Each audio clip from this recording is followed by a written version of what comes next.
प्राणान्नमो भगवते पुरुषाय तुभ्यम्।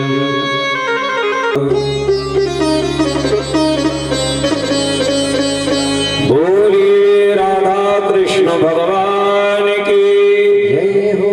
श्री सद्गुरुदेव भगवान की, भागवत भगवान की, सत्य सनातन धर्म की, श्री अयोध्या धाम की जय हो। श्री मथुरा धाम की जय हो। श्री वृंदावन धाम की, श्री हरिद्वार धाम की जय जय श्री राधे।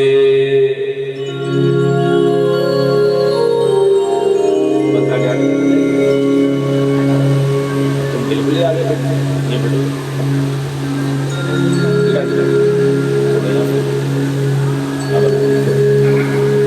रोज तेरे दर आता हूँ, मैं रोज तेरे दर आता हूँ। कभी तुम भी मेरे घर आया करो, मंदिर में बैठे ओ भगवान। दीनानाथ हो तुम, सुख दुख में सबके साथ हो तुम।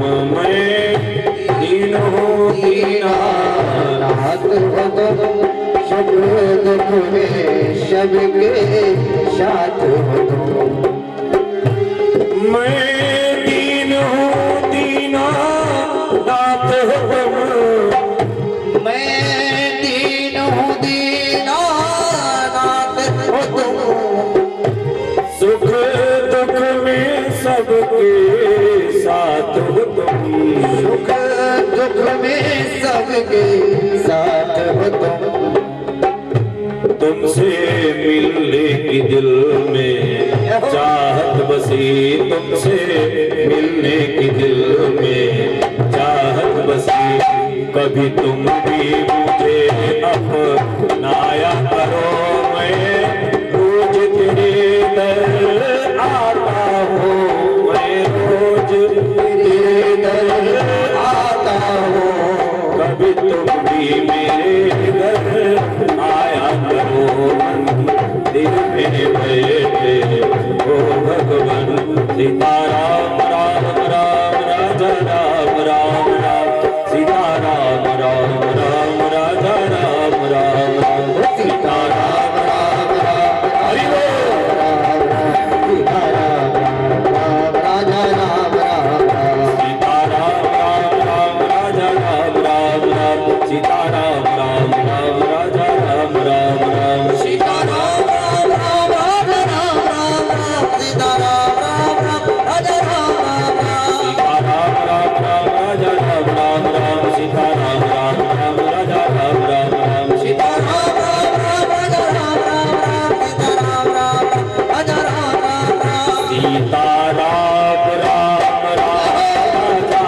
राम राम राम, सीताराम राम राम राजा राम राम राम, सीताराम राम राम राजा राम राम राम, सीताराम राम राम राजा राम राम राम।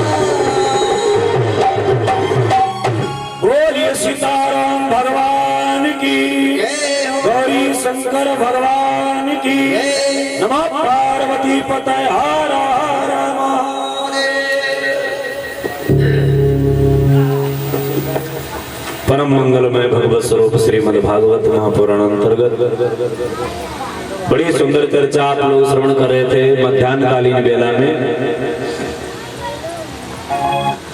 भागवत जी की कथा सुनने से कैसे कैसे लोगों का उद्धार होता है, ये आपने कथा को श्रवण किया। महात्मा के माध्यम से धुंधकारी जैसे प्रेत का भी उद्धार भागवत जी की कथा श्रवण करने से। धन्य भागवती वार्ता प्रेत पीड़ित पीड़ा विनाशिनी। धन्य है भागवत जी की कथा जिसने प्रेत की पीड़ा को भी हरण कर लिया है। ऐसी भागवत जी की कथा है। नैमिषारण्य की पावन भूमि पर बैठे हुए सूत जी महाराज से शौनकादिक ऋषियों ने पूछा, महाराज कथा तो बहुत बढ़िया है, पुराण भी अच्छा है, महाराज एक बात और बताओ, केवल प्रेतों की पीड़ा को हरण करती है या और कोई विशेषता है इसमें, और कोई पाप का भी शोधन होता है इससे? हाँ महाराज, और भी पाप। सूत जी महाराज ने प्रश्न ही पलट दिया। सूत जी ने उत्तर दिया, बोले आप ये प्रश्न ही न करो कैसे कैसे पापियों का शोधन होता है। महाराज बात यह है कि कैसे पापियों का शोधन नहीं होता है। भागवत जी कथा से बड़े बड़े पापियों का भी कल्याण होता है। कौन कौन पापी? बोले ये मानवा पाप कृतस्तु सर्वदा। दादा आप सामने आ जाओ, आप यहाँ पर आ जाओ, दिक्कत होती है, आप सामने आ जाओ। बड़ी तन्मयता से सुनते हैं और बेचारों को थोड़ी गर्दन तिरछी करनी पड़ती है। अब मजबूरी ये है कि भाई चैनल अगर चलेगा तो भी ऑपरेटर तो बैठना पड़ेगा इसे, अब इसे भगा भी नहीं सकते हो। तो प्रश्न पलट दिया, बताया ये मानवा पाप कृतस्तु सर्वदा सदा दुराचाररता विमार्गगा क्रोधाग्निदग्ध कुटिलास्य कामिना सप्ताह यज्ञेन कलो पुनन्ति ते। कैसे कैसे पापियों का शोधन होता है इसी श्लोक में बताया गया है। कौन से? बोले ये मानवा पाप कृतस्तु सर्वदा, जो मनुष्य सदैव पाप ही करता हो, जो मनुष्य, ये मानवा पाप कृतस्तु सर्वदा, जो सदैव पाप करता हो उसका भी शोधन होता है। बोले महाराज ऐसा पापी कौन होगा जो सदैव पाप करता हो? देखो पाप एक तरीके का नहीं होता है, पाप कई तरीके का होता है। जैसे सिर्फ पाप करने वाला ही पापी नहीं है, पाप करने वाला पापी, पाप का समर्थन करने वाला पापी, पाप को देखने वाला पापी और पाप को सुनने वाला भी पापी होता है। होता है कि हमने नहीं कहा है, रामचरितमानस प्रमाण देती है।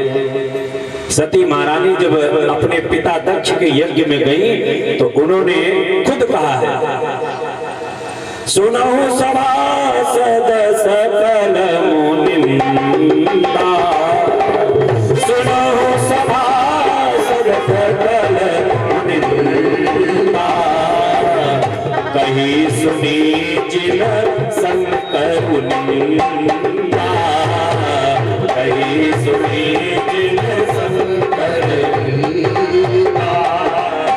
सुफल तुरत, सती जी ने कहा, सुफल तुरत लाभ सबका हो, सुफल तुरत लाभ सबका हो, भली भांति पछताप पिता हो, भली भांति पछताप पिता हो, सुनहु सभासद सकल मुनिंदा, कहीं सुनी जिन शंकर निंदा।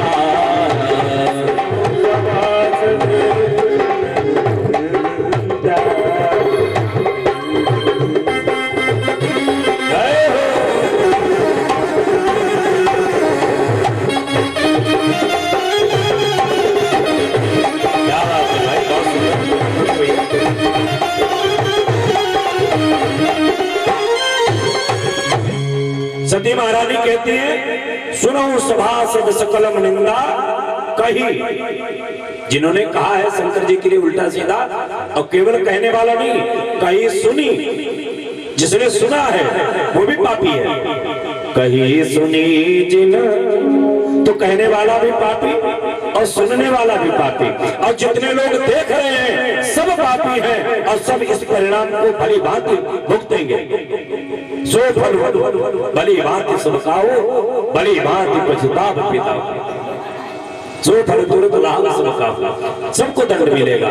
तो कहने का भाव, पाप करने वाला पापी, पाप को देखने वाला पापी, पाप को सुनने वाला पापी और पाप का समर्थन करने वाला भी पापी है। तो कभी कभी हमसे ऐसा हो जाता है कि हम निकल रहे हैं और कोई गलत काम हो रहा है, दृष्टि पड़ गई तो पाप बन गया हमसे।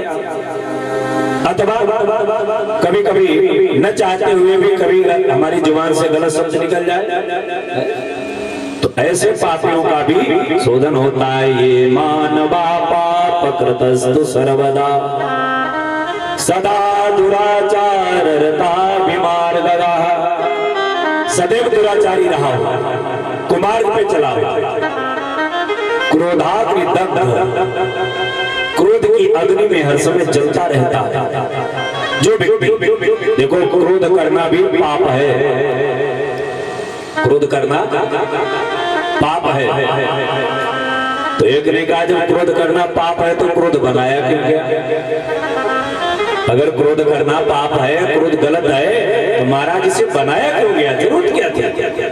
देखो, भगवान ने कोई चीज गलत नहीं बनाई, प्रकृति में कोई चीज गलत नहीं है, केवल हमें उसका प्रयोग आना चाहिए। प्रयोग हम गलत करते हैं, वस्तु कोई खराब नहीं है। जैसे एक बार एक माता जी ने भोजन बनाया, नमक थोड़ा कम रहा, पति भोजन करने के लिए बैठा, बहुत डांट लगाई, अरे तुम्हें नमक डालना नहीं आता, अरे देखो बिल्कुल भोजन खराब कर दिया, नमक डाला ही नहीं। पत्नी की बड़ी डांट पड़ गई। पति ने विचार किया कल नमक का विशेष ध्यान रखेंगे, दूसरे दिन विशेष ध्यान रखा तो डबल पड़ गया। अब पति भोजन करने के लिए बैठा, इतनी कड़वी हो गई सब्जी, मुंह में नहीं दी जा रही, डांट लगाई, अरे तुम्हें नमक डालना नहीं आता, देखो कितना नमक डाल दिया, भोजन खराब कर दिया। पत्नी ने विचार किया नमक कम पड़ा तो डांट पड़ी और नमक ज्यादा पड़ गया तो डांट पड़ी। इसका मतलब नमक ही लड़ाई की जड़ है। हम घर में नमक ही नहीं रखेंगे, उठाया डब्बा गली में फेंक दिया, नमक ही नहीं रखेंगे। अब बताओ, उन माता जी ने बुद्धिमानी का परिचय दिया।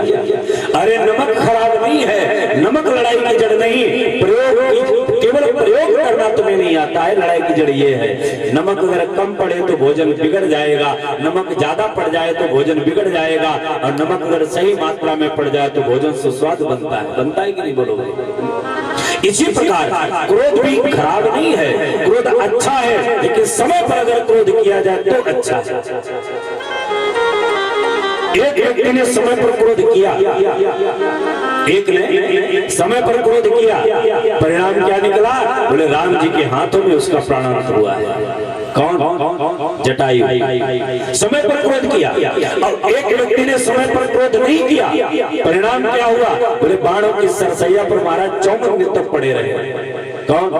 पितामह भीष्म। द्रौपदी की साड़ी जब खींच रही थी तो शासन खींच रहा था, तो सबसे पहले द्रौपदी ने पितामह भीष्म की तरफ देखा। अरे गंगा पुत्र, क्या तुम्हारे वंश की परंपरा है? क्या तुम्हारे वंश में यही होता हुआ आ रहा है कि हर कोई अपने घर की बहू बेटियों को नंगा करके लोगों को बुला बुला करके दिखाता है? और यह अगर परंपरा है, बहुत गलत है, बहुत भद्दी परंपरा है। पितामह, अगर तुम एक बार कह दो कि दुशासन द्रौपदी की साड़ी को हाथ नहीं लगाना, तो दुशासन की हिम्मत नहीं जो हमारी साड़ी को हाथ लगा दे। क्यों नहीं बोलते तुम? पितामह भीष्म ने क्रोध नहीं किया, नजर नीची कर गए, और वही परिणाम हुआ। महाराज 54 दिन तक बाणों की सरसैया पर पड़े रहे, एक एक बूंद करके रक्त जो था शरीर से टपक गया। क्रोध समय पर नहीं किया। जटायु ने समय पर क्रोध किया, सीता का हरण किए हुए रावण लिए जा रहा था। जटायु ने देखा, जटायु ने विचार किया कि रावण से लड़ना, रावण बहुत बलवान है, रावण से लड़ने का मतलब अपनी मृत्यु को निमंत्रण देना है। भाई रावण जैसा योद्धा है जिसके समान कोई तीनों लोगों में नहीं। रावण जैसा योद्धा वाकई कोई दूसरा, रावण बहुत बलवान था। रावण ने खुद अपने मुंह से कहा था कि मुझसा पंडित, मुझसा योद्धा, रावण ने कहा मुझसा पंडित मुझसा योधा त्रिभुवन में और न तो जाए, अपने शीशों को काट काट मन शंकर जी को हो जाए।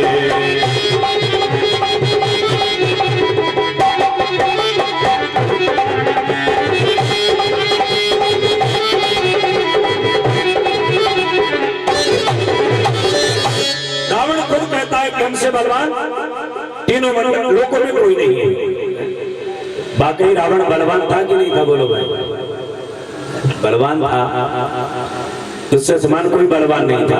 यही बात सही है। रावण से बहुत ज्यादा बलवान थे संसार में उस समय।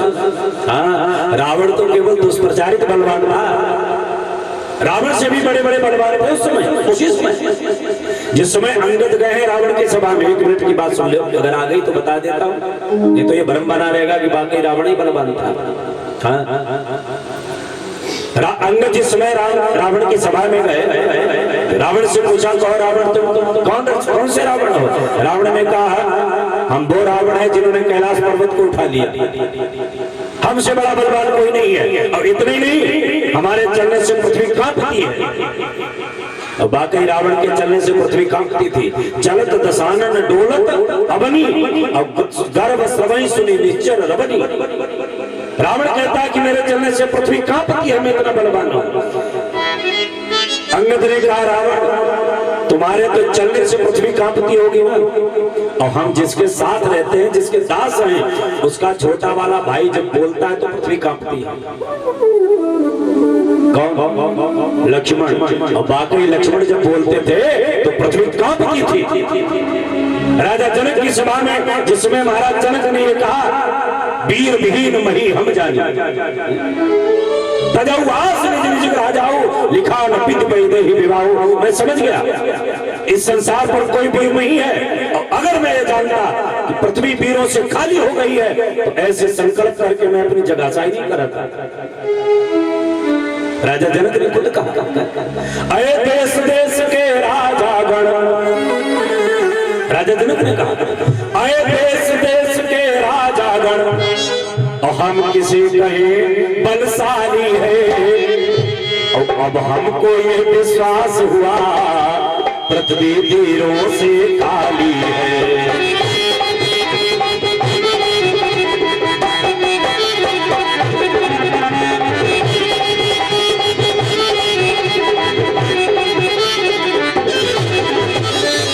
राजा जनक ने कहा तुम सब चले जाओ करके यहाँ से, मैं तुम लोगों की सूरत नहीं देखना चाहता हूँ। महाराज सुनते सुनकर के चुपचाप रह गए, लेकिन गरम दल के नेता लखनलाल से बर्दाश्त नहीं हुआ, एकदम उठ करके खड़े हो गए। एक बार तुमने कह दिया मैंने सुन लिया, दोबारा इन शब्दों का प्रयोग मत करना। क्यों? जिस सभा में, जिस समाज में रघुवंशियों में से एक भी बैठा होता है, उस समाज में किसी के कहने की हिम्मत नहीं वीर विहीन वही हम जानी। रघुवंशी में जातु होई तस समाज अस काहि न कोई, कहीं जनक अनुचित वाणी विद्यमान रघुकुण मन जानी। यहाँ पर हमारे भैया राम बैठे हुए हैं, और मैं राम के चरणों की सौगंध उठा करके कहता हूँ अगर भैया राम का आदेश मुझे मिल जाए तो जानते हो मैं क्या करूं? कि जो तुम्हारा अनुशासन पावो, राम जी के चरणों में प्रणाम करके लक्ष्मण कहने लगे ऐ भैया राम, जो तुम्हारा अनुशासन पावो, ब्रह्मांड उठावो, ब्रह्मांड उठावो। इतने नहीं, काचे घट जिमिटार हो कोरी सब चढ़ावो, जो जन सत प्रमाण लई धावो, जो जन सत प्रमाण लई धावो।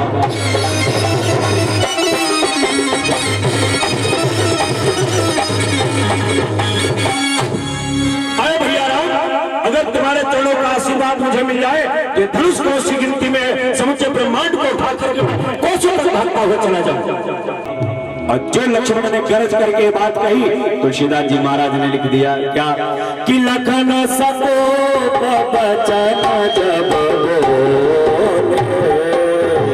लखन सको बचन जब बोले,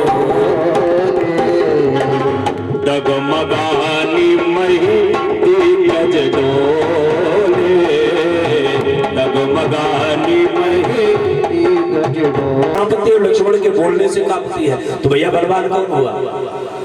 बोलो बोलने वाला बलवान हुआ। तो लक्ष्मण रावण से कम बलवान है? लक्ष्मण रावण से अधिक बलवान है, क्योंकि उनके बोलने से पृथ्वी कांपने लगती है। तो महाराज रावण तो केवल दुष्प्रचारित बलवान था, बाकी रावण से बड़े बड़े बलवान थे।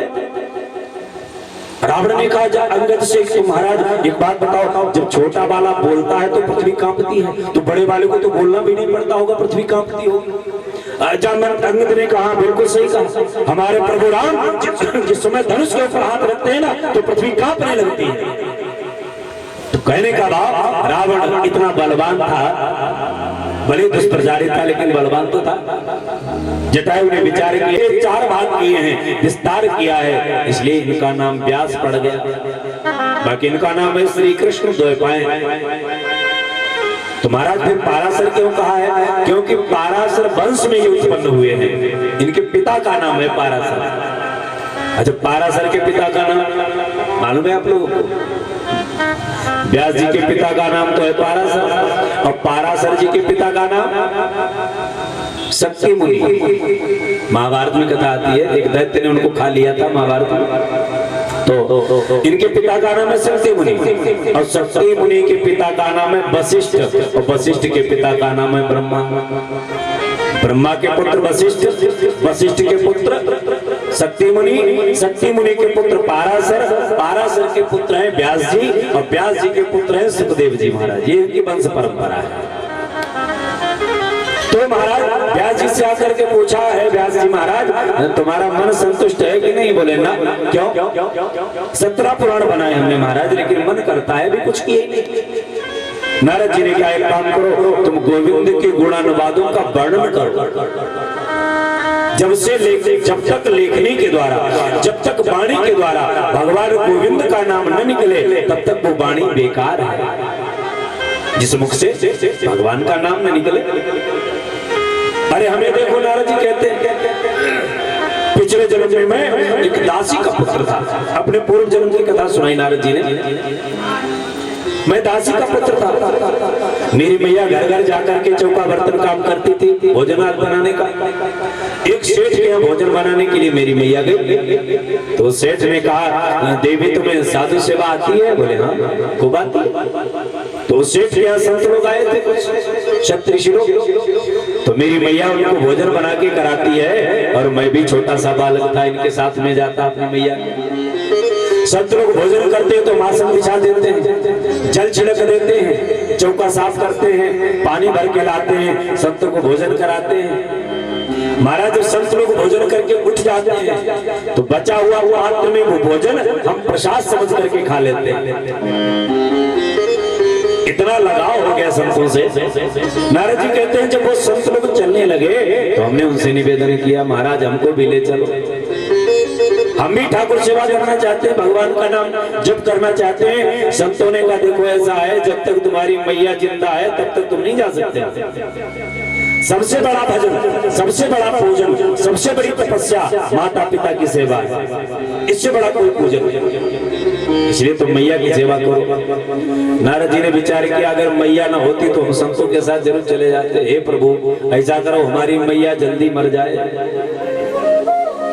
भगवान से प्रार्थना करो हमारी मैया जो है हमारे रास्ते का कांटा है, तो मैया जल्दी मर जाए, हम संतों के साथ चले जाए। भगवान ने सुन लिया। शाम का समय मैया गाय का दूध निकालने गई तो एक काले नाग पर पड़ा पैर, उस नाग ने मैया को डस लिया, मैया समाप्त हो गई। लोगों ने आकर के बताया भैया तुम्हारी मैया खत्म हो गई, मैया मर गई। हमने भगवान को खूब धन्यवाद दिया, हे प्रभु तुमने खूब सुनी हमारी, मैया मर गई। थोड़ा बहुत रोए, मैया का दाह कर्म किया। नारद जी कहते हैं कि जिस तरफ से संत लोग गए थे उत्तर दिशा की तरफ, हम पीछे पीछे उन्हीं के बाद खड़े हुए। जाकर के हमने आगे संतों को घेर लिया, महाराज अब तो मैया मर गई, अब तो हमारा। संतों ने कहा मैया मर गई तुम मारी आए, अरे नहीं मारा नहीं अपने, वो तो खुद मर गए, काले नाग ने डस लिया। अच्छा चलो कोई बात नहीं, फिर भी बेटा तुम हमारे साथ नहीं चल सकते हो, क्योंकि हम तो बैरागी है, विरक्त। तुम बालक हो, एक काम करो, इस वृक्ष के नीचे बैठ जाओ और हम तुम्हें भजन नाम देते हैं, उस नाम का स्मरण करो, भगवान ही तुम्हें मिलेंगे। नारद जी कहते हैं उस वृक्ष के नीचे बैठ करके हमने भगवान का नाम जब बोलना शुरू कर दिया। नाम जप करते करते नारद जी कहते हैं कि हमारे हृदय के अंदर एकदम बड़ी सुंदर चतुर्भुज मूर्ति प्रकट हुई और एक क्षण के लिए आई और गायब हो गई। नारद जी कहते हैं हमने छटपटा करके नेत्र खोले, चारों तरफ देखा कोई नहीं। हमने प्रार्थना की प्रभु अगर दर्शन नहीं देना था तो ये रूप की चटनी काहे को चटाई, और यदि चटनी चटाई है महाराज पूरा स्वाद दीजिए, दर्शन दीजिए मुझे। आकाशवाणी हुई, बेटा जब तुम ये शरीर त्याग करके अगला जन्म लोगे तो ब्रह्मा जी के मानसिक पुत्र बनोगे, तुम्हारा नाम पड़ेगा नारद, तब मैं तुम्हें दर्शन दूंगा। नारद जी कहते हैं वो शरीर हमने छोड़ा, दूसरा शरीर हमने लिया, ब्रह्मा जी के मानसिक पुत्र बने, नाम पड़ा नारद। भगवान की तपस्या की, भगवान मेरे नाचने से इतने प्रसन्न हो गए, मुझे अपनी देवदत्त नामक वीणा प्रदान कर दी, और उस वीणा पर तब से आज तक मैं भगवान गोविंद का नाम ही गाता घूमता हूँ। श्रीमन नारायण नारायण नारायण, श्रीमन नारायण नारायण नारायण, भजमन नारायण नारायण नारायण, भजमन नारायण नारायण नारायण, श्रीमन नारायण नारायण नारायण, श्रीमन नारायण नारायण नारायण, ये सब नारायण नारायण नारायण, ये सब नारायण नारायण नारायण। नारद जी कहते तब से आज तक मैं निरंतर गोविंद के नाम का गुणानुवाद करता हुआ अव्याहत गति और सर्वत्र पूजा। देवताओं में चले जाए तो सम्मान, दैत्य में चले जाए तो सम्मान, मनुष्य में चले जाए तो सम्मान। जब नारद जी नंबर 1 के चुगलखोर है ना, नारद का काम है चुगली करना, जहां लड़ाई ना होती हो वहां लड़ाई करा दे। लेकिन नारद की एक बहुत बड़ी विशेषता है, नारद चुगली तो करते हैं लेकिन नारद कभी झूठ नहीं बोलते हैं।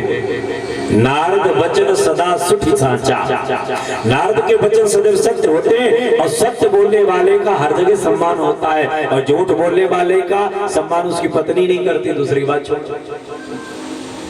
तो नारद जी कहते हैं कि तब से आज तक देखो हमारी अव्याहत गति है, हर जगह आता जाता हूँ।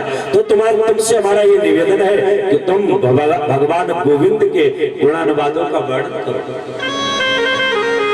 वही 4 श्लोक जो अपने पिताजी से सुने थे, ब्रह्मा जी से, वही 4 श्लोक नारद जी ने व्यास जी महाराज को सुनाए, और उन्हीं 4 श्लोकों का विस्तार किया है व्यास जी ने। 4 श्लोकों को 18,000 श्लोकों में वर्णित किया। अब नारद जी से पूछा, नारद जी ये भागवत कथा हम जोड़े किससे? बन के तो तैयार हो गए, रखें किसके? तो नारद जी ने बताया कि आप इसे श्रीमद् भागवत से जोड़ दो, वो महाभारत से जोड़ दो। तो महाभारत से जोड़ा है श्रीमद् भागवत को, कहां से जोड़ा है? व्यास जी महाराज लिखते हैं, यदा प्रधे कौरव संजया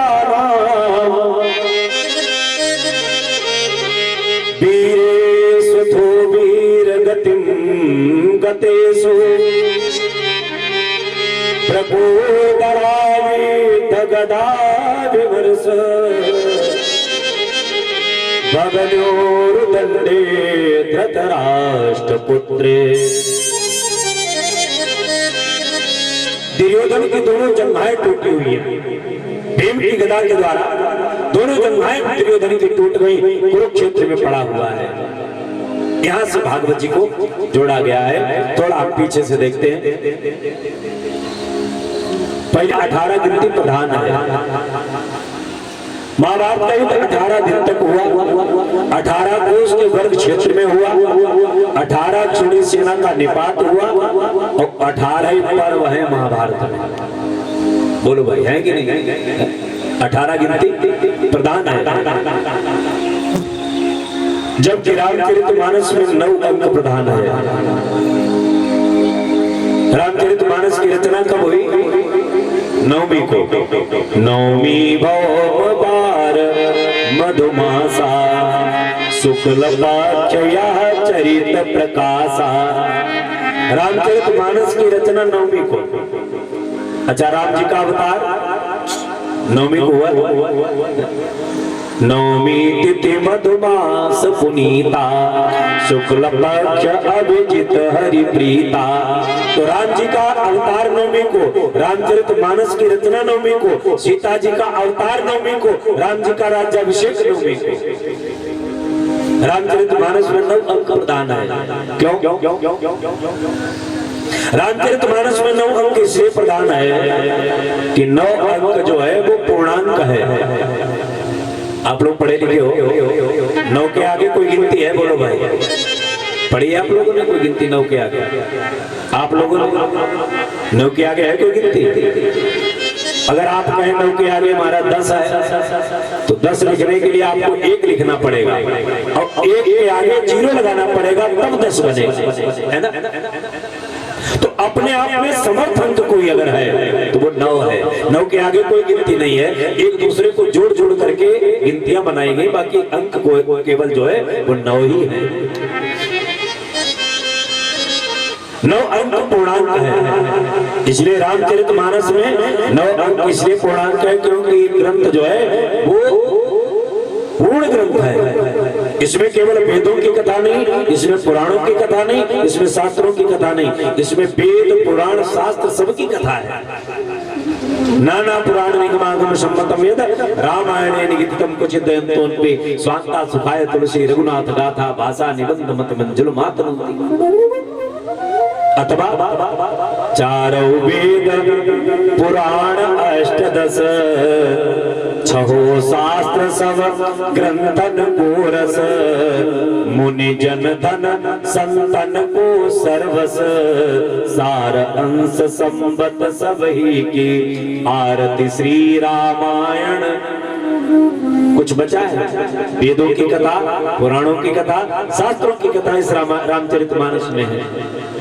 इसलिए 9 गिनती प्रधान है रामचरितमानस में। अच्छा, एक बात और देखें, 9 का आप योग करके देखो, 9 का योग करके देखो, 9 ही निकलेगा। 9 एक 9। थोड़ी देर के लिए आप ये समझ जाओ कि हम क्लास 2 में बैठे हैं, मास्टर साहब पढ़ा रहे हैं, थोड़ा ऐसा समझ लो। 9 एक 9, 9 दूनी 18, 18 का योग करोगे कितना बनेगा? बोलो भाई। 1 और 8 9, 9 तिया 27, 2 7 9, 9 चौक 36, 3 6 9, 9 पना 45, 4 5 9, 9 छाछ 54, 5 4 9, 9 सते 63, 36 9, 9 8 72, 7 9, 9 ने 81, 8 1 9, 9 दशावन 9 का योग करोगे 9 ही निकलेगा, है ना?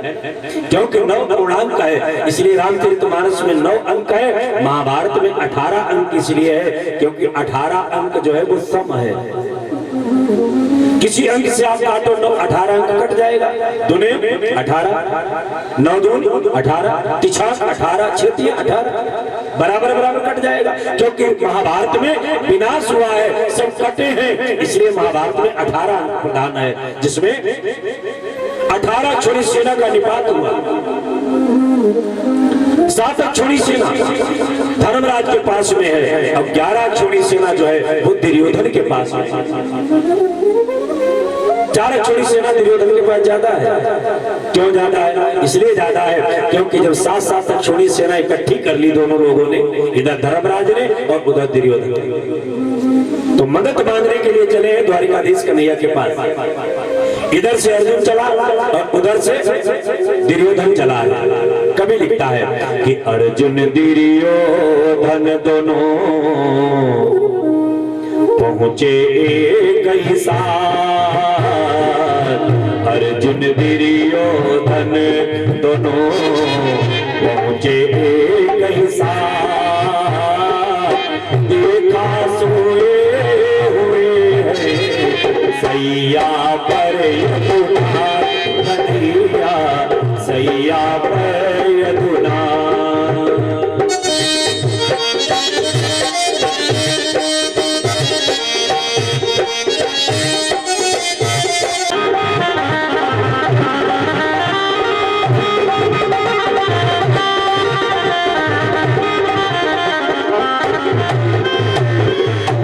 कन्हैया ने दोनों भुजाओं पर को उठाई, जाओ मैं प्रतिज्ञा करता हूं कुरुक्षेत्र प्रांगण में कोई अस्त्र शस्त्र नहीं उठाऊंगा। आप बताओ दुर्योधन क्या लेते हो?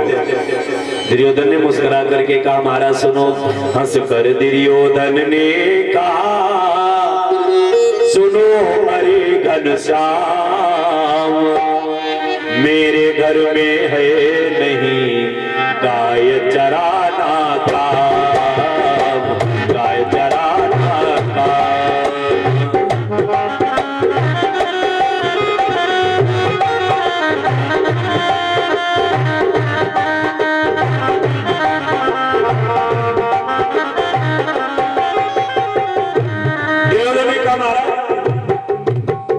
जब आप अस्त्र शस्त्र उठाओगे नहीं, युद्ध करोगे नहीं, तो हम तुम्हारा करेंगे क्या? महाराज आप तो युद्ध के प्रांगण में कहोगे हम तो माखन मिश्री खाएंगे, हम कहां से लाएंगे?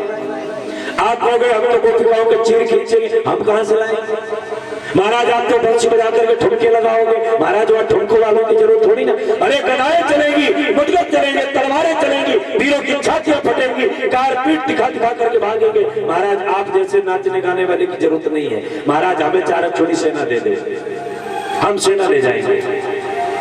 भगवान मुस्कुराए, मन में विचार किया हम तो यही चाहते थे। दुर्योधन से कहा सुनो, हम अर्जुन से पूछ ले ये क्या चाहता है, इससे भी तो पूछ ले। अर्जुन से पूछा अर्जुन तुम क्या चाहते हो? 4 छोड़ी सेना लोगे या हमें चाहते हो? अर्जुन ने हाथ जोड़े महाराज मैं 4 छोड़ी सेना नहीं चाहता हूँ, और 4 छोड़ी सेना की बात छोड़ दो, मैं ये नहीं चाहता हूँ कि हस्तिनापुर का मैं सम्राट बन जाऊँ। हस्तिनापुर की बात छोड़ो, महाराज मैं इंद्र के इंद्रासन पर भी बैठना नहीं चाहता। कन्हैया ने कहा फिर आए क्या करने तुम, जब तुम चाहते नहीं हो तो आए क्या करने? अर्जुन ने हाथ जोड़े महाराज हम इसलिए आए हैं, क्यों? न मैं दाम धरती। अर्जुन ने कहा महाराज मुझे कुछ नहीं चाहिए, क्या चाहिए सुनो। न मैं दाम धरती न धन चाहता हूँ, और कृपा के तुम्हीं से 2 पल चाहता हूँ। न मैं दाम धरती न धन चाहता हूँ, कृपा के तुम्हीं से 2 पल चाहता हूँ। कृपा के तुम्हीं से 2 पल चाहता हूँ।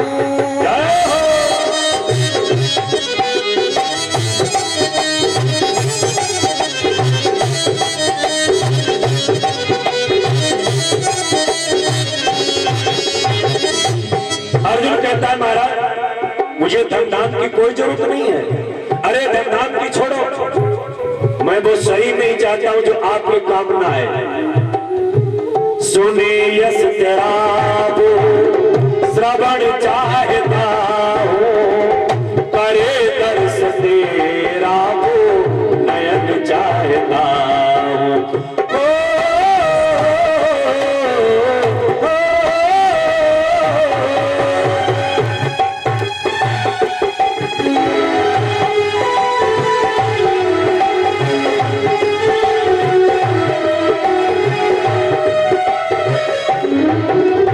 कहता है महाराज मैं वो कान नहीं चाहता हूं जिससे तुम्हारी कथा न सुनी जाए, मैं वो आंख नहीं चाहता हूं जिससे आपका दर्शन न हो। क्यों? है आंख वो जो शाम का दर्शन किया करे। आंख वो आंख है जिससे भगवान का दर्शन हो।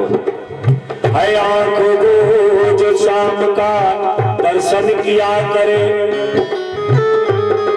शीश को जो प्रभु चरण में बंधन किया करे।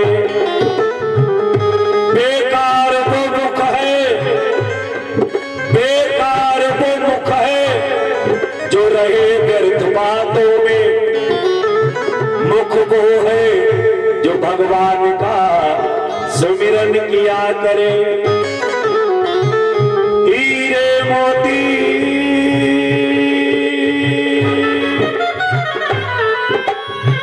हीरे मोती से शोभा नहीं है हाथ की, है हाथ वो जो भगवान का पूजन किया करे।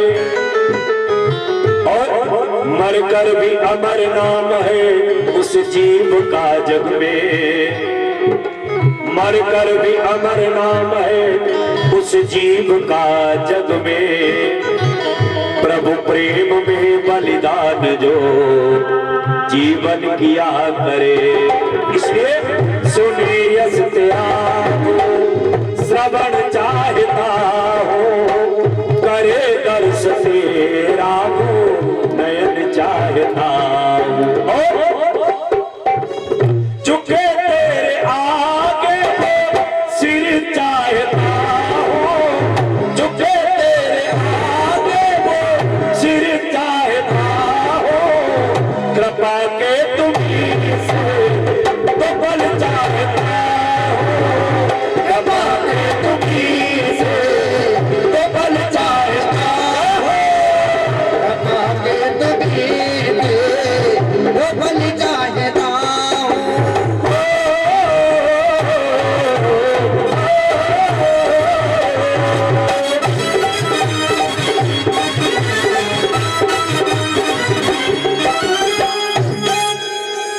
अर्जुन ने कहा महाराज मैं वो शरीर नहीं चाहता हूं जिससे आपका ध्यान पूजन भजन हो, इसलिए महाराज आप हमारे ऊपर कृपा करो, आपको हम चाहते हैं, आप हमारे साथ चलो। भगवान कन्हैया ने कहा अर्जुन लगता है युद्ध प्रारंभ होने से पहले तुमने संकल्प कर लिया हारने का। क्यों क्यों क्यों क्यों क्यों क्यों? अरे तुमने अभी अभी नहीं सुना हमने प्रतिज्ञा की है कोई अस्त्र शस्त्र नहीं उठाऊंगा मैं। अर्जुन ने कहा महाराज हम कब कहते हैं आप अस्त्र शस्त्र उठाओ युद्ध करो, हम तो नहीं कहते। फिर करोगे क्या हमारा? अर्जुन ने कहा महाराज आपका एक ही काम है। क्या? बोले आप हमारे रथ पर सारथी बन करके बैठ जाओ, मुझे भरोसा है। और आपके भक्त लोग क्या करते हैं कि जिसने अपनी सौंप दी प्रभु हाथों में डोर, तो कभी उलझ सकती नहीं पकड़े नंद किशोर। महाराज आप जब मेरे रथ पर सारथी बने बैठे होंगे ना तो मुझे भरोसा है कि मेरा रथ दिग्भ्रमित नहीं होगा, विजय के रास्ते पर ही चलेगा। जिधर विजय मेरी प्रतीक्षा कर रही होगी हमारा रथ आप उधर को ही लेकर के जाएंगे, क्योंकि आप सारथी बने बैठे हैं ना। और एक बहुत बड़ा फायदा होगा मुझे आपको सारथी बनाने से। वो क्या फायदा होगा?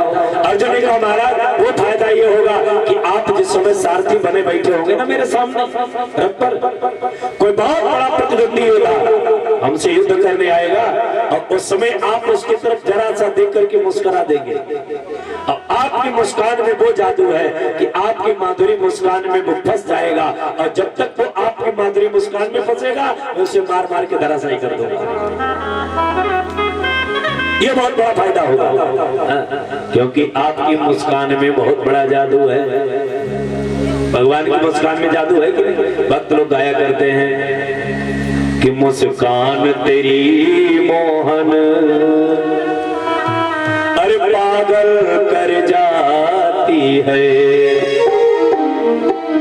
मुस्कान तेरी मोहन घायल कर जाती है।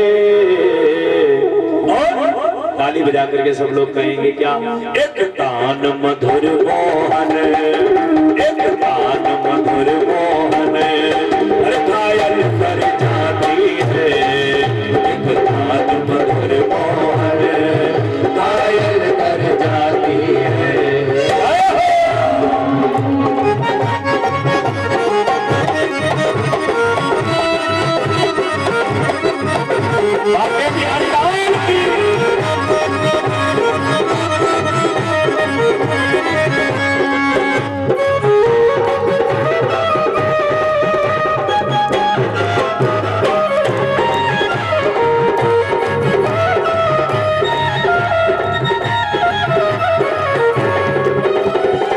गोरे होते तो जाने क्या करते मोहन, तुम गोरे होते जाने क्या करते मोहन, तुम गोरे होते तो जाने क्या करते मोहन, तुम गोरे होते जाने क्या करते मोहन। जब काले रंग पर ही, जब काले रंग पर ही हर दुनिया मर जाती है, जब काले रंग पर ही दुनिया मर जाती है, मुस्कान मधुर वो हमें हर काल कर जाती है।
सोने की होती तो जाने क्या करते मोहन, सोने की होती हो जाने क्या करते मुरली, सोने की होती तो जाने क्या करते मोहन, सोने की होती हो जाने क्या करते मोहन।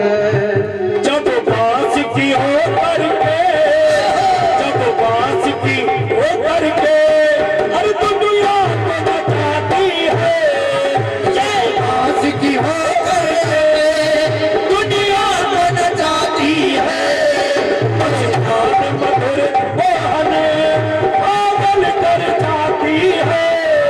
मुस्कान मधुर मोहन कायल कर जाती है।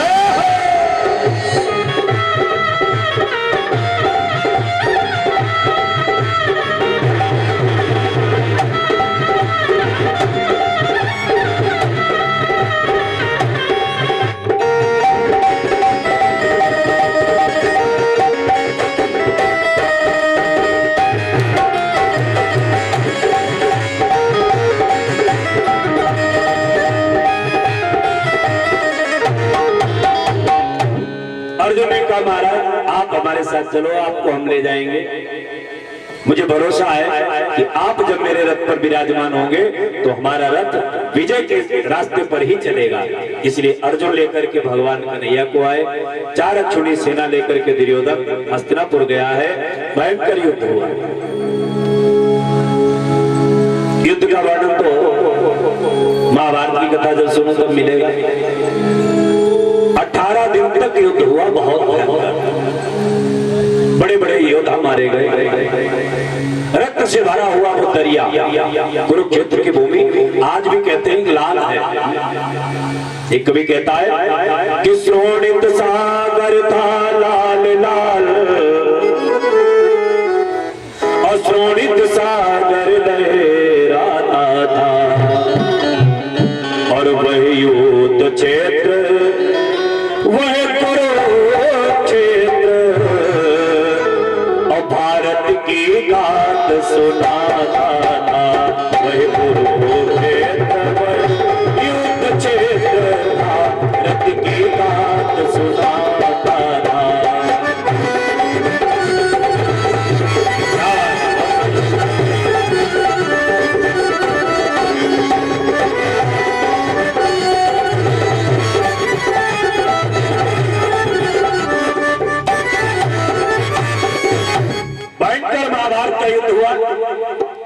18वें दिन का युद्ध है। आज माता कुंती ने प्रतिज्ञा की है कि जो पुत्र हमारा दुर्योधन को मार करके आएगा मैं उसकी भुजाओं का आज पूजन करूंगी। 18वें दिन मध्याह्न काल का समय है, सूर्य भगवान मध्य रेखा पर तप रहे हैं और तब तक दुर्योधन ने घुमा करके नजर को देखा 99 भाई मारे जा चुके हैं। 100 भाइयों के बीच में खड़ा होने वाला दुर्योधन आज अकेला खड़ा है कुरुक्षेत्र की भूमि पर। सब वीर गति को प्राप्त हो गए हैं, पितामह भीष्म सरसैया पर पड़े हुए हैं, गुरुवर द्रोणाचार्य भी साथ छोड़ करके परमधाम को पधार चुके हैं। जिसे दाहिनी भुजा समझता था सुपुत्र कर्ण, वो कर्ण भी वीर गति को प्राप्त हो चुका है, असहाय हो गया। युद्ध भूमि को छोड़ दिया, भाग खड़ा हुआ, जाकर के भानुमति के पास पहुंचा, अपनी पत्नी के पास। भानुमति ने देखा महाराज युद्ध का समय और आप घर में, धिक्कार है आपके जीवन को, लानत है आपकी वीरता पर। अरे आप अपने आप को वीर कहते हो? उतार दो अपनी राजसी पोशाकों को, मेरे जनाने वस्त्रों को पहन करके घर में बैठो। एक क्षत्रिणी भली भांति अपने अस्तित्व को बचाने का सामर्थ्य रखती है। मैं बचाऊंगी अपने अस्तित्व को, मैं दिखाऊंगी पांडवों को कि कौरव सेना में सिर्फ वीर योद्धा ही नहीं है, क्षत्राणी भी अपनी लाज बचाने के लिए युद्ध में आती है।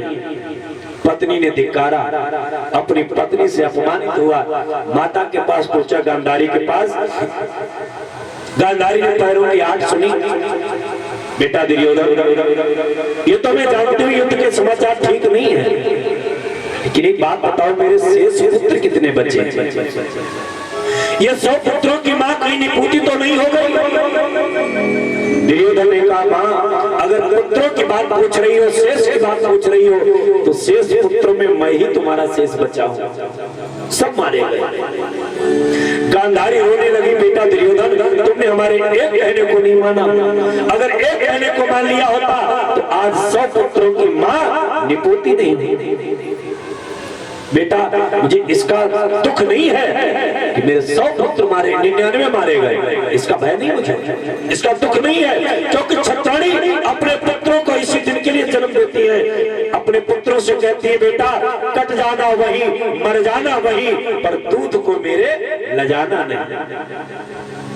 दुख इस बात का है कि कुंती के 5 पर आंच नहीं आई और गांधारी के 100 के 100 मारे गए। दुख इस बात का है। अभी अगर तुम मेरे एक कहने को मान लो तो मैं निपुति नहीं होंगी। आदेश करो भैया क्या बोले, अब भी अगर तुम निर्वस्त्र होकर के मेरे सामने आ जाओ। मैंने जब से सुना है कि मेरे पतिदेव नेत्र से विहीन है, देख नहीं सकते संसार को, उसी दिन से मैंने पट्टी बांध ली है। पतिव्रता स्त्री का धर्म होता है। माताओं को चाहिए आपका पति जिस सुख का उपभोग न कर सके, आपका पति जिस सुख का उपभोग न कर सके, आपका धर्म है उस सुख को आप भी त्याग दो। उस सुख का उपभोग आपको भी नहीं करना चाहिए। हाँ। लेकिन आजकल की माताएं तो बड़ी ढीठ हो गई। अगर डॉक्टर साहब ने पतिदेव को मना कर दिया कि भाई तुम्हारा शुगर लेवल बढ़ा हुआ है, मीठा खाओगे तो मर जाओगे, अब डॉक्टर साहब ने मना कर दिया, पतिदेव तो मीठा खा नहीं सकते, और जब इन्हें पता लगा कि पतिदेव को मीठा मना कर दिया, अब रोज बर्फी बनाई रखी, रोज बर्फी, और फिर उन्हें के सामने कटोरी में लेके बैठी। अब क्या बता मैं तुम्हें डॉक्टर ने मना करी, अब तुम्हें कैसे खवाई? अब हमें तो खाई नहीं, उन्हें दिखाई खाई। अरे जब मालूम है उन्हें मना करी तो अपने घर में अंदर बैठी खाई न खाओ, ना उन्हें दिखाई खाई। धर्म कहता है कि पतिदेव जिस सुख का उपभोग न कर सके, पत्नी को सर्वदा उस सुख का त्याग कर देना चाहिए। गांधारी ने जब देखा था कि हमारे पति धृतराष्ट्र महाराज नेत्र से विहीन है, तो अपनी आंखों पर पट्टी बांधी। आज मैं वो पट्टी खोलूंगी, बेटा दृष्टि डालते तुम्हारा शरीर वज्र का हो जाएगा, क्योंकि पतिव्रता की आन है। दुर्योधन ने क्या किया, गंगा जी में स्नान किया, निर्वस्त्र होकर के गांधारी के पास आ रहा है, और उधर भगवान कन्हैया लेकर के पांडवों को चले शिविर में आए हैं। तो कुंती बुआ ने, कुंती महारानी ने थाली तैयार की, पूजन की। सबसे पहले धर्मराज ने प्रवेश किया। धर्मराज से पूछा क्या तुमने दुर्योधन को मारा? नहीं भैया मैंने नहीं मारा। भीम अर्जुन ने कुछ सहदेव सबने मना कर दिया। कुंती बुआ ने थाली तो पटक दी जमीन पर, रोने लगी।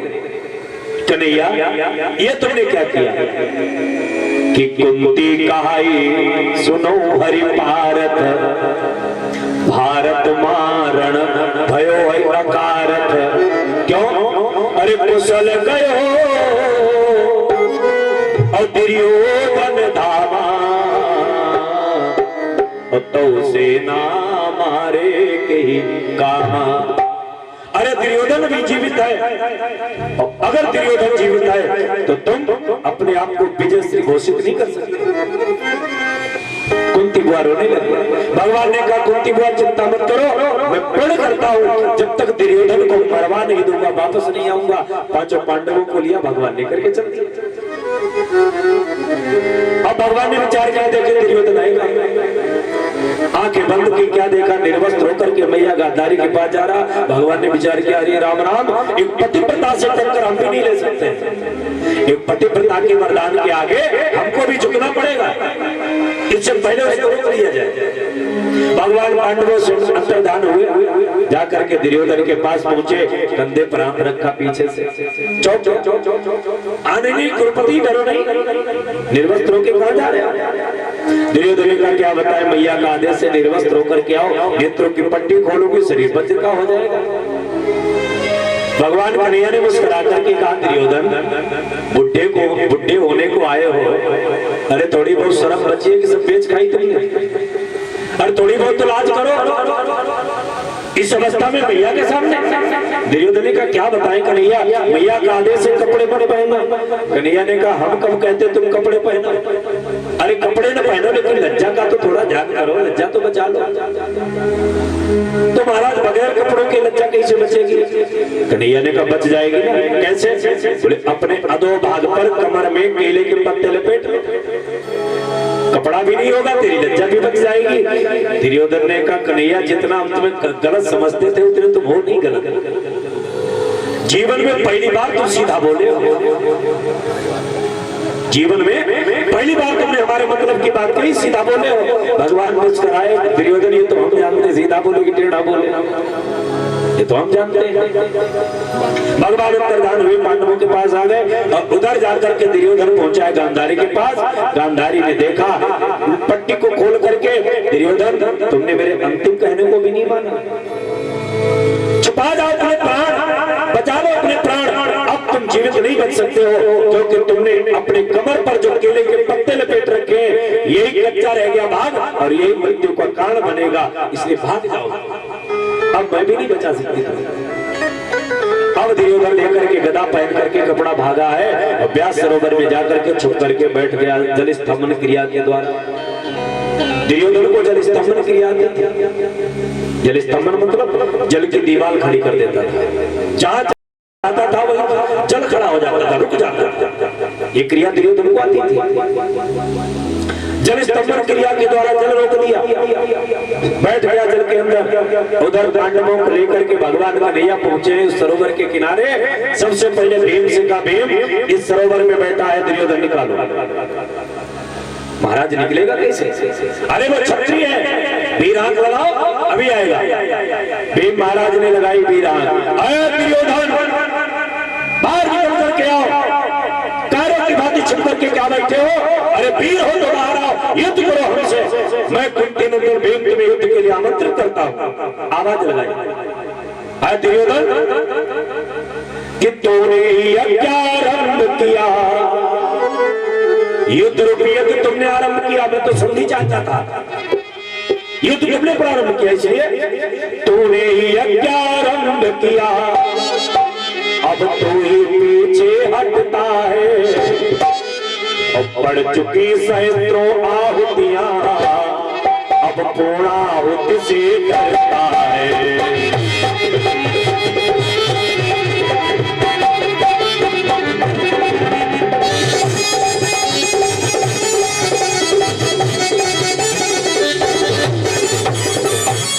बाहर निकल करके हम तुमसे युद्ध करना चाहते हैं। जो दुर्योधन करके खड़ा हुआ, लक्ष्मी ने चरण पकड़ लिए, आज रुक जाओ। अस्थिर रहो सुनो मम बैना, और काल दी हूँ अपनी हम सेना। रुक जाओ दुर्योधन, रुक जाओ। वे महाराज ने विचार किया, निकला नहीं है दुर्योधन, मैं तो तुम्हें वीरोचित गति देना चाहता था, वीर की भांति तुम्हें मारना चाहता था, लेकिन अगर तुम कार की भांति मरना चाहते हो तो अब हम भी तुम्हारे लिए विवश हो चुके हैं। ये गदा देख रहे हो, इस गदा के द्वारा सारा जल आलोकित कर दूंगा, तेरे बाल पकड़ करके खींचता हुआ लाऊंगा, तब तो आएगा। भीम ने ललकार करके कहा कि मरी हो गदा, मरी हो गदा, अब फाटी जल चाहिए, और पकड़ के सवार है।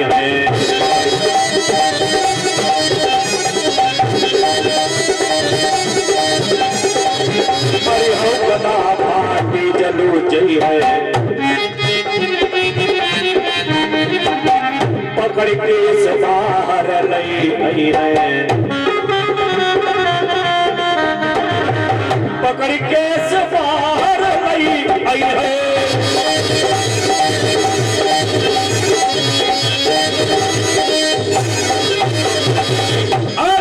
तेरे बाल पकड़ करके खींचता हुआ लाऊंगा, तब तू आएगा।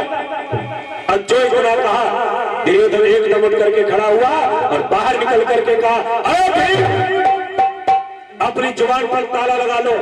अरे दुर्योधन मर सकता है, दुर्योधन टूट सकता है, लेकिन दुर्योधन कायर नहीं हो सकता है। अगर तुम्हारी हिम्मत है तो आ जाओ अकेले पर अकेले, और नहीं हिम्मत पड़ रही तुम 5 के 5 आ जाओ, मैं अकेला लड़ूंगा तुमसे। जो दुर्योधन ने गरज करके कहा, बाहर निकल करके धर्मराज युधिष्ठिर ने देखा, अपनी लंबी लंबी भुजाओं को फैला दिया, भैया दुर्योधन आ जाओ, मेरी भुजाओं में समाहित हो जाओ। बहुत खून खराबा हुआ, नहीं चाहता हूं, मुझे ये खून से लथपथ राज्य मुझे नहीं चाहिए, ले जाओ। याद रखना, अब भी मुझे 5 गांव दे दो, केवल 5 गांव। धन्य है भाई भाई का प्रेम।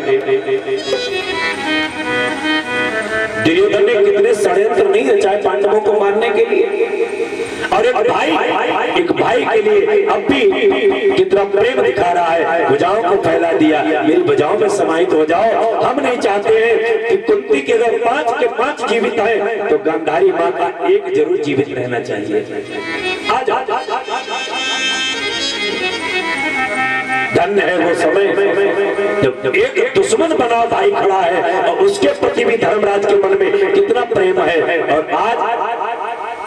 आज सगा भाई सगे भाई को ले जाकर के कोर्ट में खड़ा कर देता है। 1 फीट अगर जमीन ज्यादा उठा ली मकान में तो भाई भाई का गला काटने को तैयार हो जाता है। कितनी विडंबना है।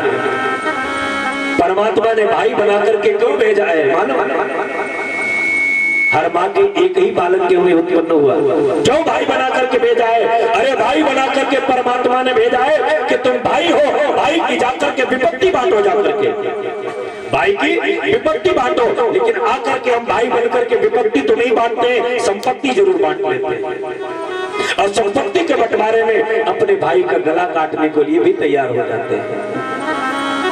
कितनी गलत बात है। इस जमाने में कलेजा तक हिला देते हैं लोग। इस जमाने में कलेजा तक हिला देते हैं लोग। सगे भाई को जहर हंसकर पिला देते हैं लोग। सगे भाई को जहर हंसकर पिला देते हैं लोग।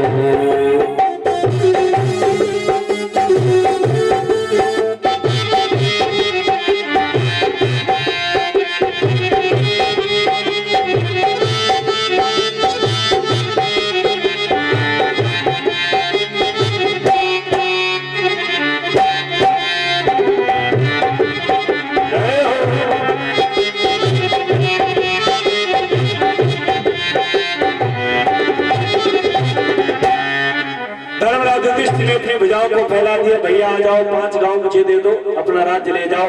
दुर्योधन समझ गया कि 5 गांव नहीं 5 स्टेट जा रहे हैं। देखो दुर्योधन मूर्ख नहीं था, दुर्योधन 5 गांव देकर के युद्ध समाप्त करने वाला था। जब भगवान कन्हैया शांति दूत बन करके गए और कहा कि 5 गांव पांडवों को दे दो, एक एक भाई एक एक गांव में गुजारा कर लेगा, रह लेगा, तो दुर्योधन तैयार हो गया था। शकुनी आगे घूमते हुए, शकुनी ने कहा भांजे ये काय का प्रस्ताव पारित हो रहा है? दुर्योधन ने कहा मामा चुप रहो, पांडवों को हमने बेवकूफ बना दिया। क्यों? 5 गांव देकर के पूरा राज हड़प कर लिया। शकुनी ने कहा फिर लड़ाई नहीं होगी? बोले ना। शकुनी ने विचार किया फिर हमारे रहने से लाभ क्या है? हम तो यहाँ इनका विनाश कराने के लिए आए, लड़ाई होगी नहीं तो विनाश होगा कैसे? शकुनी ने क्या किया? दुर्योधन के कान फूंक दिए। और एक बात आपको बताएं, मूर्ख और संग ये दूसरे के फूंकने से बचते हैं, इनमें अपनी कोई कला नहीं होती। मूर्ख पूरा दिन चुपचाप बैठा रहेगा और 4 लोगों ने आकर के कान फूंकने शुरू किए, रे राम राम तुम्हारे लिए ऐसे करिए, हम तो होते गोली मार देते, समझो उसने लाठी उठाई। यही हाल शंख का है, शंख पूरा दिन रखा रहे नहीं बजेगा, और जो फूंक लगाई दूसरे ने बजना शुरू कर दिया। दुर्योधन मूर्ख ठहरा। शकुनी ने कहा भांजे कौन कौन से 5 गांव है? भगवान कन्हैया ने कहा सुनो, गांव हमारी इच्छा से हो, ऐसा नहीं छोटे छोटे कुर्बान तुम कोई दे दो, गांव हमारी इच्छा से। दुर्योधन ने कहा बताओ, कन्हैया ने कहा नोट कर। पहला गांव हस्तिनापुर। 5 गांव कौन कौन से मांगे नोट करना आपको।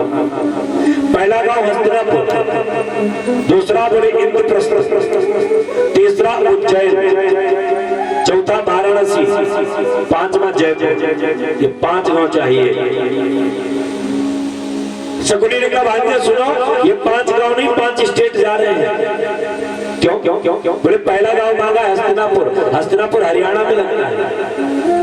एक भाई जब हस्तिनापुर में रहता होगा वो हरियाणा में तुम्हें घुसने नहीं देगा, इतने बलवान है, इसलिए हरियाणा चला गया। दूसरा गांव मांगा इंद्रप्रस्थ, आज के समय जिसे दिल्ली कहते हैं। एक भाई जब दिल्ली में रहता होगा तो दिल्ली में तुम्हें घुसने नहीं देगा। तीसरा गांव मांगा है उज्जैन, उज्जैन मध्य प्रदेश का मध्य शहर है, तो एक भाई जब उज्जैन में रहता होगा मध्य प्रदेश में नहीं घुसने देगा, मध्य प्रदेश चला गया। चौथा गांव मांगा है बनारस, बनारस उत्तर प्रदेश का मध्य शहर है, तो एक भाई जब बनारस में रहता होगा वो उत्तर प्रदेश में नहीं घुसने देगा। 5वां गांव मांगा जयपुर, जयपुर राजस्थान का मध्य शहर है, तो एक भाई जब जयपुर में रहता होगा वो राजस्थान में नहीं घुसने देगा। तो महाराज ये 5 गांव नहीं 5 स्टेट जा रहे हैं, हरियाणा, दिल्ली, मध्य प्रदेश, उत्तर प्रदेश और राजस्थान। दुर्योधन ने कहा कन्हैया श्री जागरण दास्यामी विनोदाय केसवा, सुई की नोक पर जो जमीन उठती है बगैर युद्ध के मैं वो भी नहीं देने को तैयार हूं। जाओ जाकर के पांडवों से कह दो युद्ध करें। आज वही बात दुर्योधन ने सोची है, ये 5 गांव नहीं 5 स्टेट जा रहे हैं, तो ठीक है युद्ध करो। धर्मराज ने कहा हम 5 हैं, तुम अकेले हो, युद्ध हो नहीं पाएगा, धर्म का युद्ध नहीं हो पाएगा, इसलिए काम करो हमसे 2 भाई तुम मांग लो, 3 तुम हो जाओगे, 3 हम रह जाएंगे, युद्ध हो जाएगा।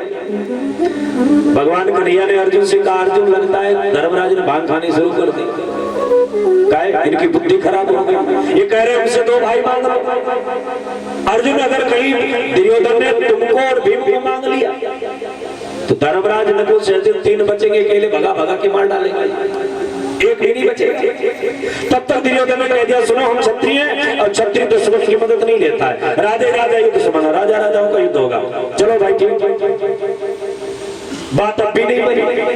धर्मराज हमारी तरफ के राजा है, उधर का दुर्योधन राजा है, और धर्मराज युद्ध करे भीम से ये हो नहीं सकता। तो अर्जुन से कहा अर्जुन तुम कह दो कि हमारी तरफ के राजा भीम है। अर्जुन ने कह दिया भीम महाराज की जय, भीम महाराज की जय, भीम महाराज की जय। दुर्योधन ने कहा भीम कब से राजा बन के? बोले भी हाल ही बने, अब ये तिलक हुआ है। ठीक है, अगर भीम राजा है तो राजा तो वो बनता है जो बड़ा होता है, अब यदि भीम बड़े हैं तो एक बार धर्मराज को झुक करके, धर्मराज इनको झुक करके प्रणाम कर ले भीम को। क्योंकि दुर्योधन ने विचार किया अगर कहीं धर्मराज ने झुक करके भीम को प्रणाम किया तो क्या होगा कि धर्मराज यदि शीश झुकई है तो पलमा भीमसेन जरी जई है। एक दुश्मन बगैर मारे मर जाएगा, भगवान ने हरिवंश पुराण की पुस्तक भीम की कांख में दबाई, धर्मराज ने पुस्तक को प्रणाम किया, युद्ध प्रारंभ हुआ, भयंकर युद्ध हुआ। तब तक दाऊ भैया आ गए, बलराम जी भी आ गए गदा युद्ध के समय। दोनों ने बलराम को प्रणाम किया क्योंकि बलराम ही दोनों लोगों के गुरु हैं, भीम के भी और दुर्योधन के भी। भयंकर युद्ध हुआ, युद्ध होते होते काफी समय हो गया। भीम ने देखा कन्हैया की तरफ, क्या मरवा डालने का प्रोग्राम बना के लाए हो हमें क्या? क्योंकि भीम की गदा जब पड़ती है दुर्योधन के ऊपर तो दुर्योधन जमीन में धंस जाता है क्योंकि वज्र का बन चुका है, और भीम के ऊपर जब गदा पड़ती है तो भीम बेचारे जमीन में लूट जाते हैं। कन्हैया की तरफ देखा, महाराज कुछ व्यवस्था करो, अब तो हड्डी पसली सब टूटी जा ही रही। भगवान कन्हैया ने इशारा किया, दुर्योधन अरे भीम याद करो, ये वही पापी पापात्मा नरक का कीड़ा दुर्योधन है जो बार बार अपनी चांद को थपका करके कहता था दुशासन से, अरे दुशासन कि क्या सोच रहा है खड़ा खड़ा, क्या सोच रहा है खड़ा खड़ा, और नंगा कर दे इस नारी को, और जंगा पर मेरी बिठला दे दुशासन द्रुपद दुलारी को।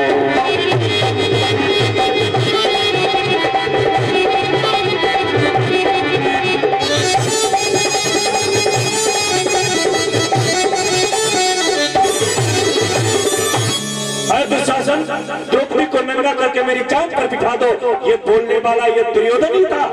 याद करो उस समय तुमने प्रतिज्ञा की थी, चंचत भुज प्रमित चंड गदा विगात संचोरी तोड़ी युगरस्य शिव धनुष्य श्याना वनत घन सोड़ी सोड़ पानी रुष्यति कचान सत्तवदे विभीमा। जब तक मैं अपनी चंचल भुजाओं के द्वारा प्रचंड गदा के द्वारा तेरी जंघा नहीं तोड़ दूंगा तब तक मैं संधि नहीं करूंगा। ये भीम की प्रतिज्ञा थी दुर्योधन के लिए।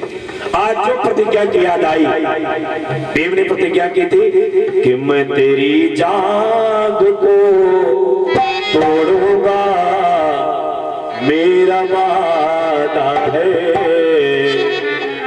मैं तुझे जिंदा नहीं छोड़ूंगा, मेरा वादा है, मैं तेरी जान को तोड़ूंगा, मेरा वादा है, मैं तुझे जिंदा नहीं छोड़ूंगा, मेरा वादा है, मैं तेरी जान को तोड़ूंगा, मेरा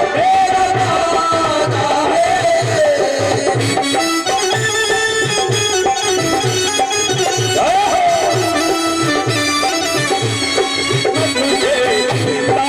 नहीं छोड़ूंगा,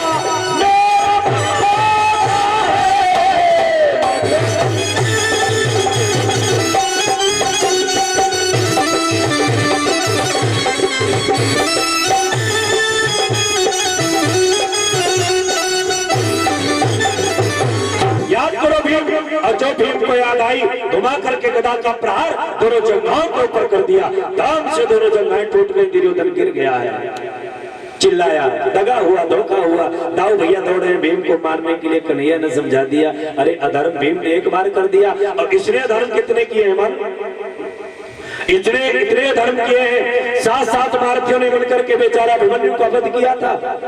द्रौपदी का भरी सभा के बीच में चीरकर्षण किया गया, लाक्षागृह में आग इसने चुपके से लगवाई। कितने धर्मों का वर्णन करें महाराज। दाऊ भैया चुपचाप चले गए द्वारिकापुरी। अब तुम जानो कन्हैया तुम्हारा काम।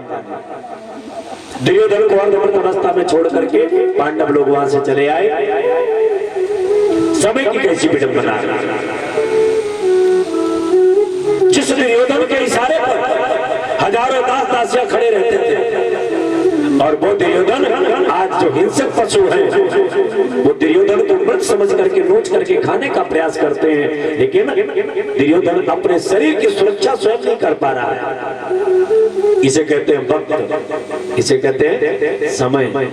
एक समय कृष्णचंद्र बाजी आए आधी रात, एक समय कंस को पछाड़ी आए क्षणमा, एक समय रावण ने 10 दिशा जीती नहीं, एक समय 10 शीश डाले रहे रणमा, एक समय भारत में युद्ध कियो, एक समय भिल्लन ने लूट लियो बनमा। समय की गति को बखाने कौन शालिग्राम, सूरज के 3 पन होते एक दिन। ये समय होता है और समय अच्छों को लाचार कर देता है। समय सबसे बलवान होता है। आइए इसी शब्दों को पिरोया हुआ एक भजन सुनते हैं। समय हो चुका है, 11 बज गया है और समय से ही हर काम अच्छा लगता है। अब हम देख रहे हैं कुछ लोग डिपर डाउन कर रहे हैं, थोड़ा आंखें बंद हो रही हैं, होना भी चाहिए, सुबह 11 बजने जा रहा है। तो आइए समय ने किसको किसको कहां कहां पहुंचाया है जरा देखें। एक कवि कहता है कि वक्त एहसास करा देता है जमाने को और वक्त कर देता है मोहताज दाने दाने को।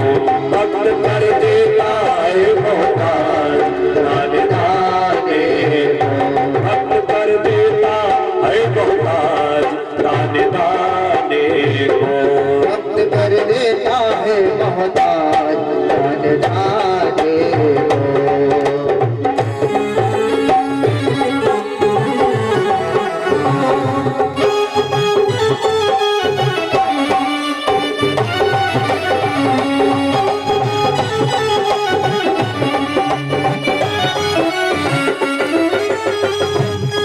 मोहताज किया जरा देखें।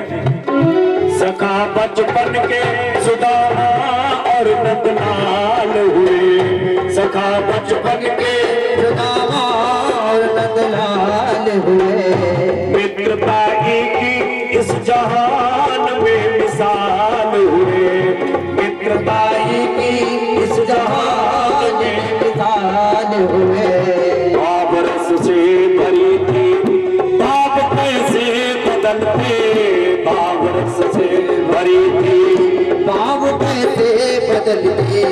चतुर्थिक जोर से ही सुदामा चाल चलते। चतुर्थिक जोर से ही सुदामा चाल चलते। गुरु माता ने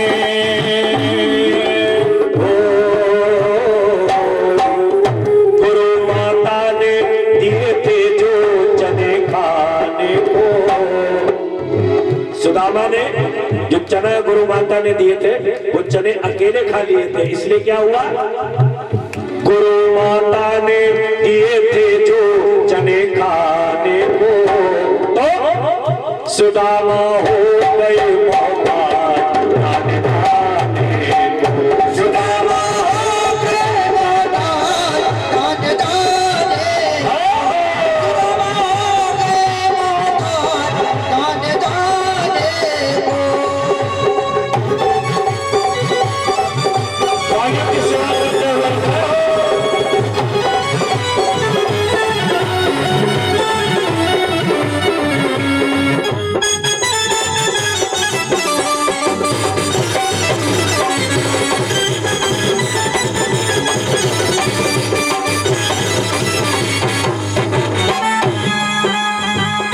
आज पप्पो में दिखा खिसिया की बजाओ खिसिया काय रोटी कम मिली थी का।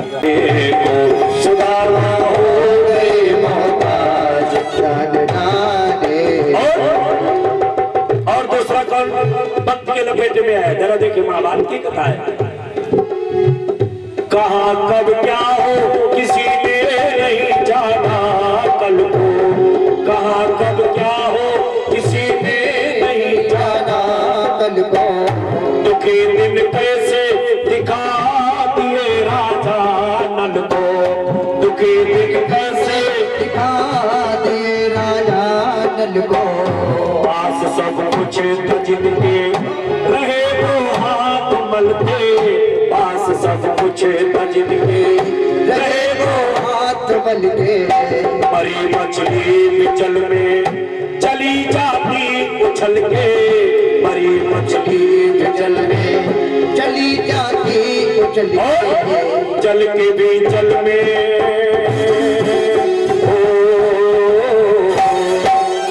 जल के भी जल में चली जाती दिल जलाने को। शब्दों का चमत्कार देखिए।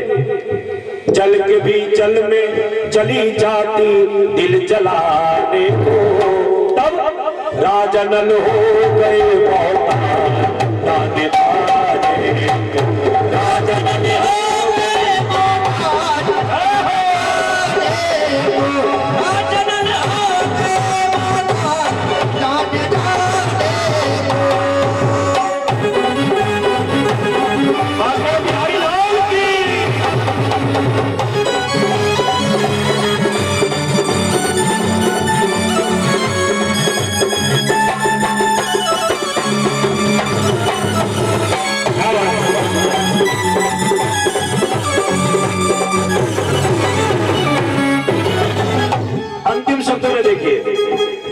बहुत आज हुआ।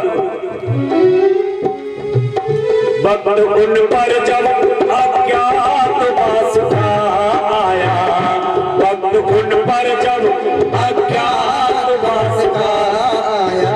किन पर? अज्ञातवास में कौन रहते हैं? पांडव लोग। वक्त उन पर जब अज्ञातवास का आया, वक्त उन पर जब अज्ञातवास का आया। पत्नी सहित पांडवों को निराश पाया, पत्नी सहित पांडवों को निराश पाया। यही चिंता सताए न कोई जान जाए, यही चिंता सताए न कोई जान जाए। अगर कोई जान जाए तो फिर ये जान जाए, अगर कोई जान जाए तो फिर ये जान जाए। प्रदीप फिरते हैं ओ, प्रदीप फिरते हैं कैसे वो दिन बिताने को, इसलिए पांडव हो गए मोहताज आने वाले को, पांडव हो गए जान जाने को, पांडव हो गए जान जाने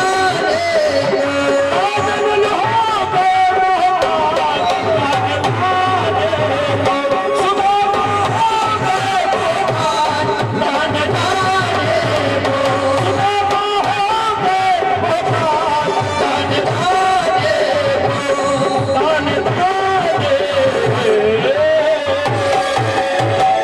बोले भक्तवत्सल भगवान की, भागवत भगवान की, पार्वती पते हर हर महादेव।